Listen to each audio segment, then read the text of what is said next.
લીલી શીંગની season છે. ઘણીવાર ઘરે આવી અને કોથળીમાં 2 દિવસ પડી રહેતી હોય તો બીજા ફૂડની કમ્પેરિઝનમાં આપણે એને મેનેજ કરવાની પહેલી જરૂર હોય છે. આપણે એને ક્વોલિટી વાઇઝ અલગ કરશું. અને હા, શીંગને બાફ્યા પછી તેમાં બિલકુલ પાણી નહીં રહે એની આપણે ટ્રીક બતાવશું.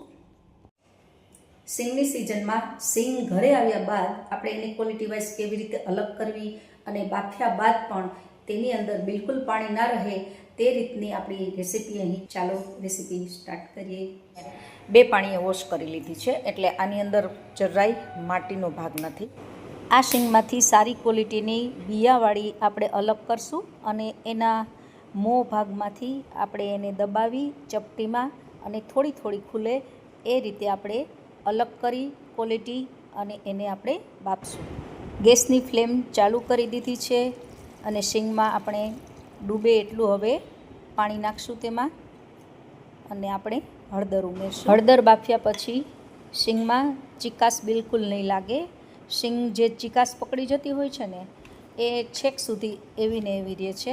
કુકરને બંધ કર્યા બાદ આપણે એક જ સીટી મારશું અથવા તો ધીમા તાપ ઉપર એને 7 થી 8 મિનિટ કે 10 મિનિટ આપણે એને ચડવા દઈશું, જેથી પ્રમાણસર બફાશે અને સ્વાદમાં થોડીક કડક હોવાથી ટેસ્ટી પણ લાગશે છેક સુધી ખાવામાં. ક્વોલિટીવાળી શીંગ બાફવા તો મૂકી દીધી છે, પરંતુ હવે બીજી શીંગનું આપણે શું કરશું?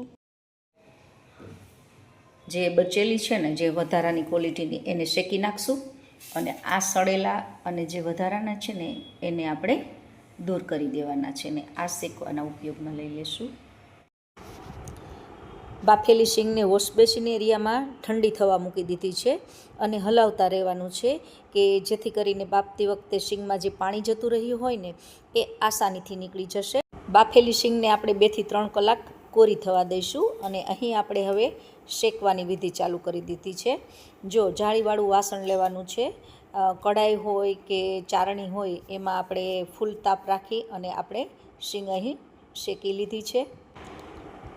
બાફેલી શીંગ હળદરવાળી સરસ તૈયાર થઈ ગઈ છે. જરાય ચીકાશ નથી લાગતી.